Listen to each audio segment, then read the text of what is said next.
Alhamdulillah kita ini mengalami zaman yang percepatannya tidak seperti percepatan nenek moyang kita. Nenek moyang kita dari roda,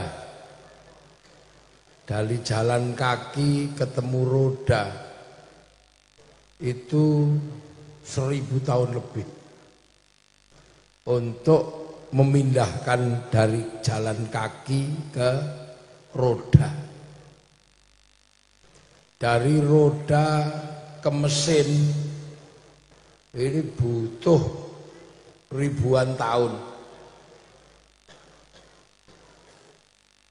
Dari mesin ke kehidupan ini butuh ratusan tahun.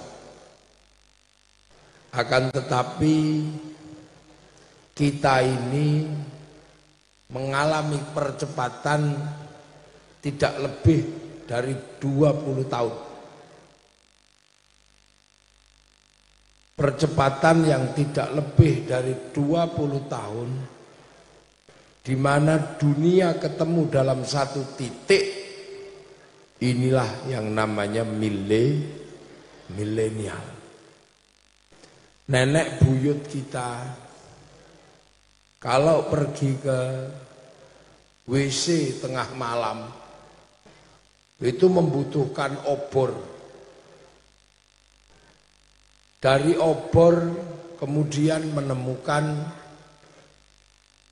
lampu senter. Nah, 20 tahun yang lalu senter adalah mata manusia di malam hari. Tapi hari ini senter tidak lagi ada bentuknya. Senter cuman ada gambarnya. Dan itu ada di dalam smartphone. Sehingga kita bisa cari. Habibidin lah yang pernah mengajari saya cari senter di sini. Karena saya tidak tahu tempatnya. Handphone saya bagus, keluaran terbaru. Iya, tapi saya manusia zaman all. Saya tidak tahu tempat senter, tapi sekarang saya tahu. Mau saya praktekkan. Wah ini. Jadi sampai kapanpun ketika saya menggunakan senter di smartphone saya untuk ngaji, untuk apa, maka pahalanya sebagian untuk Habibidin. Karena yang nunjukin tempat senter itu Habibidin, jadi saya dulu gak ngerti senter itu di mana. Nah, sekarang di sini. 20 tahun yang lalu bapak sampean ini yang milenial untuk melihat dunia luar nunggu melihat televisi. Televisi ada dalam sebuah kotak besar. Tapi hari ini televisi ada di sini. Dulu 20 tahun yang lalu untuk mendengarkan lagu kita beli kaset dan beli tape, sehingga kemudian kalau kita dengar kaset itu lagunya berulang-ulang, kita bolak-balik sampai kasetnya molor, lagunya gloyor. Makanya ada orang punya cerita tentang kaset, suruh beli kaset Metallica. Nggak taunya begitu di rumah keliru kaset dangdut. Orangnya marah karena disuruh cari Metallica. Kenapa kamu dapatnya kaset dangdut? Akhirnya kaset ini dilempar. Begitu dilempar, ambil lagi. Wah, iman juga kalau kaset ini tak lempar. Siapa tahu masih berguna. Dangdut nggak apa-apa lah. Akhirnya diputer jeglek gitu. Lagunya ternyata, loh begitu saja kok marah, loh Gitu saja kok marah. Akhirnya dia emosi, kaset kok bisa olok-olok, lempar lagi sama dia, kecemplung di sungai. Tapi ingat juga, jangan-jangan masih ada manfaatnya, ambil lagi. Ya, diputer, lagunya berubah, basah, basah, basah. Itu kisah zaman kita, manusia zaman all. Akhirnya enggak apa-apalah, dijemur. Akhirnya dijemur. Setelah dijemur kering, dibunyikan lagunya.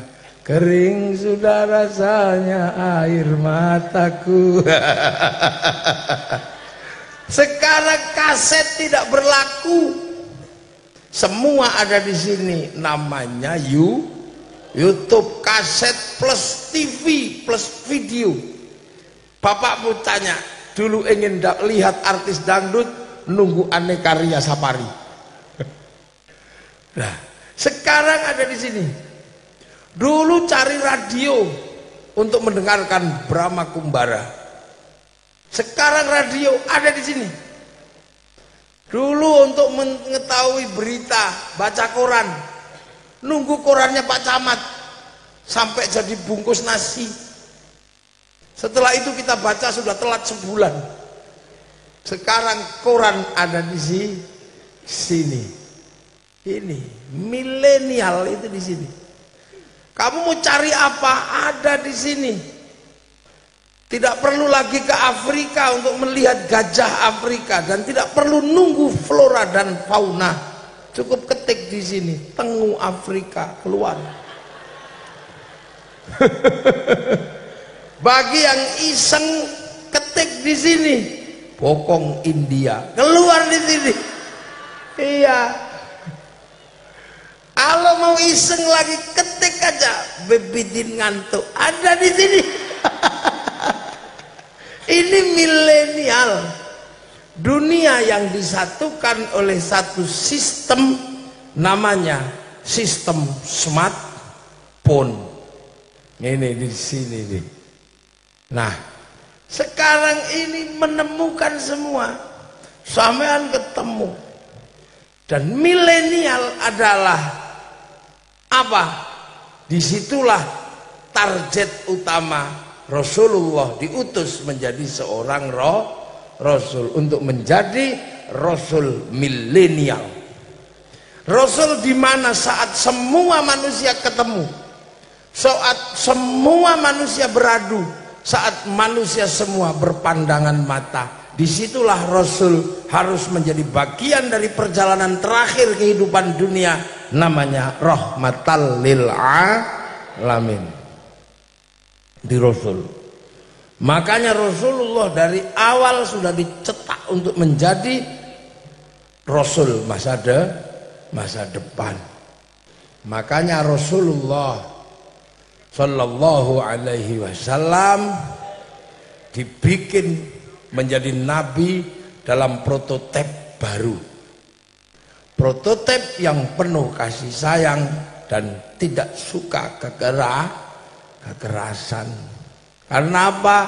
Gelombang dunia baru adalah gelombang yang harus penuh kasih, karena manusia akan ketemu dalam berjuta perbedaan.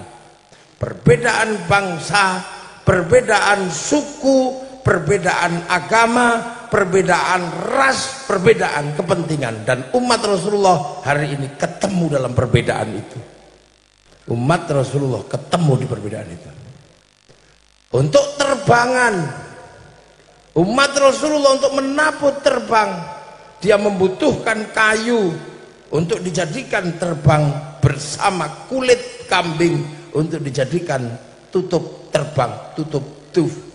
Tapi santri dan kaum muslimin yang menggunakan terbang untuk memuji Rasulullah butuh orang Cina yang bisa membuat paku pines. Tidak ada paku pines, maka kayu dan kulit tidak bersatu. Maka dalam sholawat kita membutuhkan sebuah bangsa namanya Cina. Ini umat Rasulullah.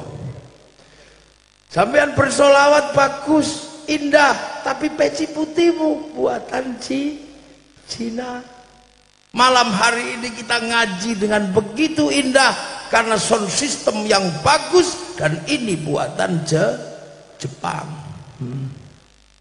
Saya dihantarkan dari Semarang menuju perjalanan ke sini untuk memuji Rasulullah yang menghantarkan orang Jepang karena bikin mobil namanya Velfire. Oh. Ini dunia